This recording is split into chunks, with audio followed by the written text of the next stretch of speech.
వృశ్చిక రాశి. ఈ రాశి వారికి మిశ్రమమైనటువంటి ఫలితాలు ఉంటూ ఉంటాయి.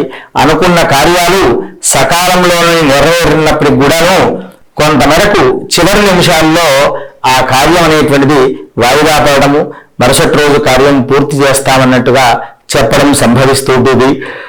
చివరి నిమిషాల్లో వారు నిర్ణయాలు కొన్ని మార్చుకుంటూ ఉంటారు. దానితో మానసికంగా అచంచలంగా ఉండాలి అని ప్రయత్నం చేసినప్పుడు కూడా చంచల స్వభావంతోనే ఆ రోజంతా కూడా గడుపుతారు.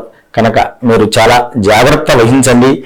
రామరక్షా స్తోత్రాన్ని పఠించుకోండి. అలాంటి పఠించుకోవడం వల్ల మానసికమైనటువంటి ఆందోళన పూర్తిగా తగ్గిపోయి కొంతవరకు శుభమైనటువంటి ఫలితాలు పొందుతూ ఉంటారు. స్వస్తి ప్రజాభ్య పరిపాలయంతాం న్యాయేన మార్గేణ మహిమహీషాః గోబ్రాహ్మణేభ్యః శుభమస్తు నిత్యం. లోకాః సమస్తాః సుఖినో భవంతు.